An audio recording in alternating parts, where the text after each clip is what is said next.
during non-pandemic time, she has an idea of what's coming next.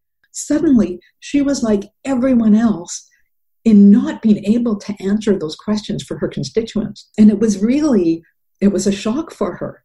And so she was working with getting comfortable with that, with not knowing the answers and being able to support her people in not knowing the answers. So what do you do? How do you advise that? How do you coach that? I think a couple of the big things that is just to be able to say to people and yourself, it's okay to not know the answers. You have to remove the same level of expectation from yourself. And one of the things is equipping the teams to be able to respond when they don't know the answers. So you can have holding messaging that just explains that these are the things you're considering and being honest that you don't have all the answers yet. So I'm curious, what prepared you for this role? If you look back over your career and probably the time with the Red Cross, what prepared you, or what do you draw from, or where do you get your strength to work and advise or mentor at Innoweave? I don't know. I just know that when the pandemic hit and things started happening, my brain went to, if I was still working, I'd be doing this, this, this, and this. And I would be thinking about this, this, this, and this. And it was driving me so crazy. I finally just wrote it all out on about 4 sheets of paper so I could get it out of my brain. And then the next thing that happened is I reached out to an organization and offered to meet with them. Or actually, one organization, a business, contacted me. And then that just started rolling. Then I reached out to an organization and I did a webinar, and it just sort of started rolling. I think the thing is that what inspires me is I see so many people doing things right when they're in the leadership role. Oftentimes when they're in a disaster, though, even though they're doing the right thing, they don't know they're doing the right thing. So they're trying to support their people. They're trying to keep going. And it's like, yeah, you're on the right track. Here are some ideas. These are ideas that may or may not work for you. And just some perspective of things that, the mentors and I have, seen in the past when people are being confronted with these situations. I forget about the need for mentorship. So many people in leadership positions don't have anybody that they can talk to. Yeah, that's part of the idea behind this. This isn't a counseling session. It's not a coaching session. It's not a consulting session. Because oftentimes what I've found in just talking to people in leadership roles, they sort of know what they need to do. In some ways, it's just a sounding board, somebody else that they can just confidentially say, what do you think of this idea? Or what have you seen in this situation? And it's just a bouncing off and somebody that they can talk to confidentially, and then it help them process what in a way they already know, but help them prioritize and process so that they can move ahead. So that's the concept behind it. Who contacts you? I mean, if I was a frontline worker in the downtown east side, or if I was an executive director or a volunteer, I mean, can anybody contact your organization? This is specifically meant for sort of the leadership level of not-for-profit organizations. Okay. And so it's particularly, as you say, it's particularly hard for the people in leadership roles to access some of that support. And so this is something that's being, that's where this came from.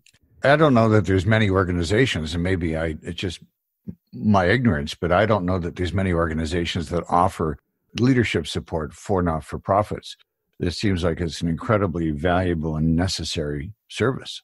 It's new, and it's just actually quite a, it's a pilot. It's sort of a time-bound pilot that just to see if there's an uptake on it, to see whether this is something that the leadership in the not-for-profit sector would benefit from. Because part of the goal of Innoweave is it didn't want to be duplicating what other organizations are providing. There's a lot of different mentoring services and supports out there. So they were looking around their sector and going, okay, we don't want to duplicate.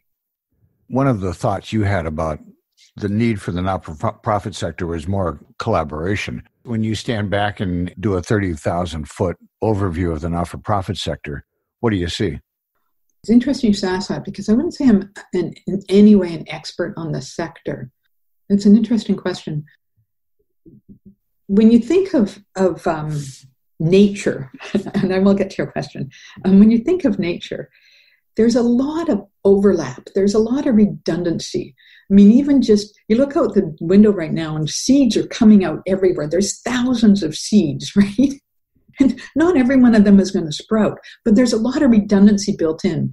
And so while I know there's a lot of, there are some people that believe that there shouldn't be as many not-for-profit organizations, and there's a lot of case for efficiency, which could be very true. At the same time, when I think of healthy communities and sort of link them to the concept of nature where there is redundancy, that sector and having so many small not-for-profits that are just out there doing good work can also be a source of strength and of resilience. When I look at the sector, its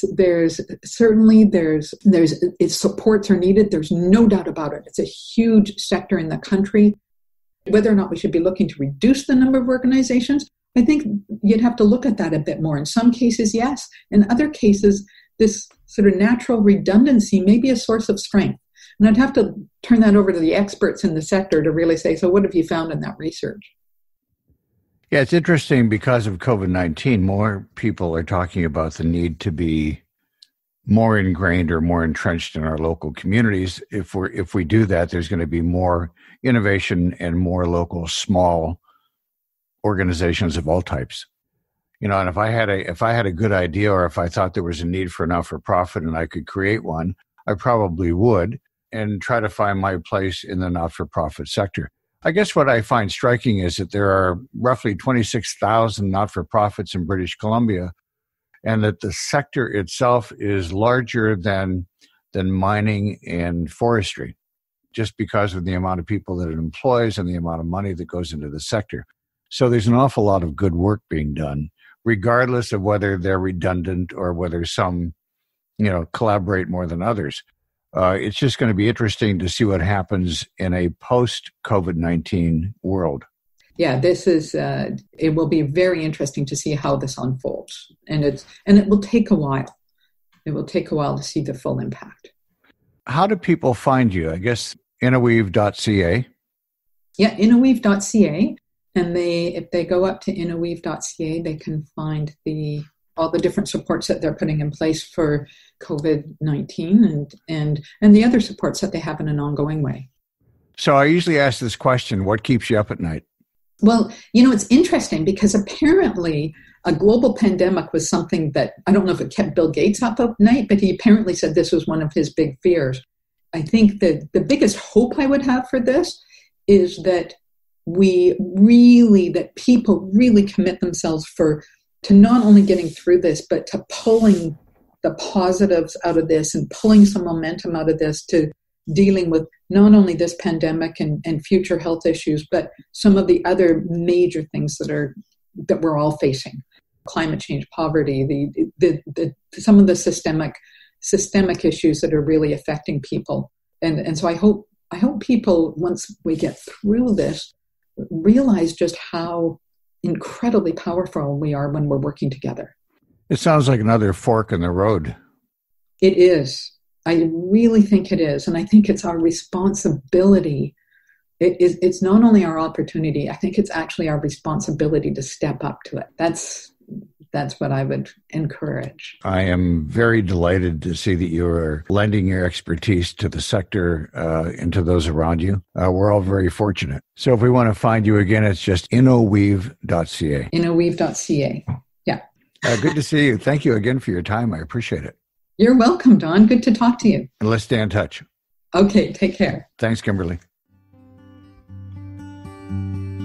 That's another edition of the Conversation Lab.